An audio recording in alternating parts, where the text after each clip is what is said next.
Hey everybody, I'm DJ Sixsmith. You're watching Sit Down. Sarah Natochenny is here with us. Sarah, how are you? I'm good. How are you?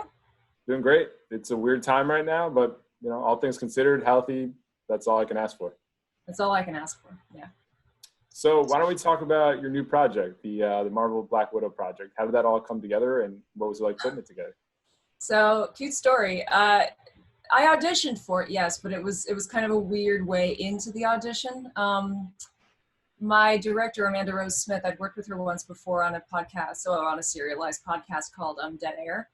And I hadn't seen her for like 2 years. We're friends on Facebook. She wrote at some point hey, I'm free tonight. What's everybody doing? And I was going to go see 1917 with some friends. And I'm like, come along. It's been so long. So we watched this incredibly heavy movie. I'm sobbing by the end of it. And I'm like, everybody come over. Let's, lighten the mood. So we all go to my place and, we have a few and we start, it's like a couple of actors, an animator, and me and Amanda. And we start drawing butts. I start a little competition to draw animated characters that look like butts. And we start writing some dialogue and it gets crazy. And she's like, I might have something for you. Wow. She's since told me that it happened after I said something about being Russian and speaking Russian. So I think that's probably what got me and not the butts, but I disagree, respectfully. So she had me audition. I'd never done anything resembling an audiobook before, and that's kind of been the theme of my career. Just go do something huge that you've never done before and see if it works. And I got a call back. The audition went really well. I was always really, really intimidated by long form, by audiobooks mostly. The long form's fine, but something that requires me to sit and read for long periods of time without stopping. Kind of very intimidating. I didn't know if I would have the stamina for it because I'm used to just bloop, bloop, bloop, animation. Yeah. And I got it. She called me and I got it. That's quite a story right there. I mean, all from a Facebook post. It turns into a gig. It's not too bad. You never know. Sometimes scrolling really works. So what was most surprising about this whole process? Because you mentioned it is different from what you've done before, and you've just said yes to things over the years, but what were some of the coolest little surprises here? That I love it, that it's actually really fun, that I enter a state of flow. I'm also a film editor. I've been doing that for 10 years, and the state of flow that you enter as an editor is very similar to that state of flow that you enter as an audiobook narrator. The amount of focus that it requires is an amount of focus that I rarely utilize in myself. So yeah, pretty much that. Also the fact that I can play many different characters, even though it's, it's a narrative format like this. That's been a nice surprise. I think it's cool that you have all these different creative muscles so you've been able to flex, whether it's the voice acting stuff, the editing. When did you realize the creative path would kind of be your thing growing up? Oh, always. I never had a backup plan for acting. Editing just kind of came after I got the role on Pokémon, on Ash Ketchum on Pokémon. And I was too young to kind of, and naive maybe, to deal with the negative backlash that I got from that. And once that started happening, I started kind of rethinking acting altogether. And I started editing just for fun, and my friends were like, you're actually really quite good at that. And that's when I started pursuing that more as a career. But the voice acting stuck. I mean, I wasn't going to say no. I love acting and I always wanted to do it. And now I'm back to 100%. I don't care what anybody thinks. You have a bad review? Cool. Even if you're a critic I totally respect and agree with every time you write something, I don't care. I would take that criticism and work with it. But fans can't get to me anymore. Sorry. Yeah, it takes a little time to get to that point. So what was the backlash? What was the negative criticism? Because you were awesome with that. I don't understand why there was so much pushback here. Well, I can't say I disagree with them. I also feel this way when a voice of an iconic character changes in a cartoon that you love so much. These characters become your family, especially if you're an only child or kind of an isolated person. Right. TV shows have an enormous effect on you. And I get that. And when a voice changes after 8 seasons, you say you kind of freak out a little bit, and you have the internet at your disposal, and you're like, I'm going to start a message board. I'm going to start a whole thing against this person who's totally innocent. Crazy. You're just doing a job. Like, you're just trying to pay the bills. Like, come on. Yeah. So that when I got death threats, I was like, this is weird. This is not normal. And it's normal. People, other actors get death threats, and it's totally fine for them, but I overreacted.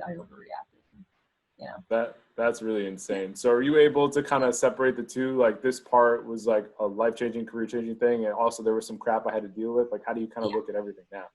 Yeah, it took a long time to kind of compartmentalize that way, but I'm good now. Yeah, well, that's good. So where were you at right before you got that part? Like, kind of wind me back and tell me how things changed once you did get the part.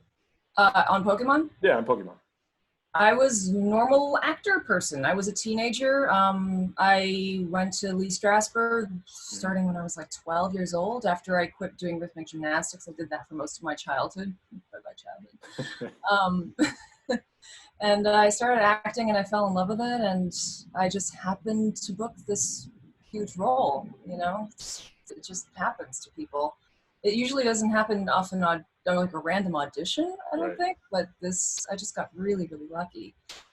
And it changed my life. It changed my life in a way that I didn't fully embrace until recently, because I didn't really want to be in the public eye anymore, and I didn't want to kind of, like, I knew that I could do really great things having this role under my belt, but I was just so demoralized that I kind of fell into a vat of hopelessness.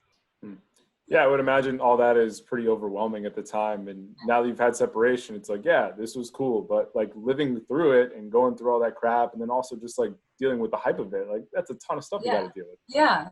And being a young person who's like insecure and trying to make her ways as an on-camera actor and kind of falling into roles that I don't really want to play, I was just like, I need to wait. I need to wait until I'm old enough to play roles that I actually want to play and find joy in. That's a tough thing too. It's like you want it to hit early on in your career, and then it does, but you also kind of want it to hit later because you're not that fully developed person, fully developed actor. Like, it's kind of a catch-22 there with all that.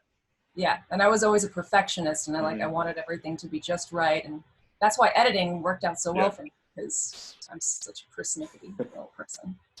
Yeah, you're able to lock in for hours on end. You get in that flow state, and you're like, I'm going to work on this until every little part is perfect. Yeah, until I pass out at my desk. Really good saying that.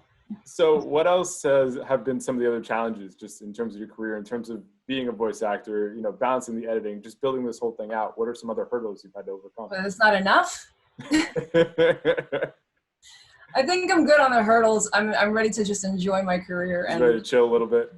Yeah, and do what I love and actually pursue things that I want to go for, Yeah. Well, I feel like it's a cool time now because of all the different streaming platforms. You mentioned audiobooks and podcasts. I mean, like, for a voice actor, like, this must be a really interesting time. Obviously, given coronavirus, it's shut down, but like, there's so much to do right now. What's it been like just even the last couple of years with all the different opportunities? Well, I'm very fortunate to be a voice actor. A lot of actors poo-poo the profession, and now all of a sudden everybody wants to do it because it's the only Everybody's thing trying to hop in. Yep. Yeah. Like, nah, I've been here for a while. I'm gonna stake my territory here. Yeah, no, I'm gonna keep doing this. This is great. We're very, very fortunate to be working right now. This is unprecedented times, obviously, blah, blah, blah. We're all very suffering. We're all very suffering. Things have slowed down a little bit, but I think animation in particular, it's a go. People are just doing it from home, I hope we all go back to the studios. I don't want to keep doing this from home, but to have the option is awesome. It's not a bad deal. Are you watching anything good these days? Reading anything good? Listening to anything good? Anything? Oh, God. Yes. I just finished Dead to Me, season 2. Okay. Yep. That's such a, I don't want to say it's not a guilty pleasure, but it's such a tantalizing little show. Yeah, definitely. Succession is one of my favorite shows that I actually rewatched. I've rewatched it's a fun one. That's a great one. Yeah. What else am I watching? Oh God, I've been trying to watch a movie every night, but then things kind of work is starting to happen. I'm working on writing my own show. Finally, now that things are quiet, and I'm like, nobody's like, come out, do this, do that. And I'm like, I'm just gonna sit I'm here. just gonna chill and work. Yeah. Nobody can pressure me to go anywhere. This is pretty good. It's the dream, right? For me, kind of. My life honestly hasn't changed that much. Except I don't have this pressure to go out and socialize. Yeah. You Zoom. just gotta socialize in different ways now. Yeah, Zoom sucks. I'm sorry. It's really unfortunate. You talk over each other. What is that? I know. I was on a Google Hangout with some friends, and I'm like, I can't even hear anybody. I gotta go. This isn't fun. Yeah. Games. We're playing games. That's fun. We're playing code names. And I have a classical music listening night every Friday. We bring in like some pieces. We base it on a theme. It sounds pompous and pretentious, but it's not. It's actually it's quite relaxing and very fun. That sounds awesome. Well, Sarah, thank you for hanging out. It's been great talking to you. Best luck with everything, and we'll talk to you down the road, all right? So nice to meet you, DJ. Awesome. Take care.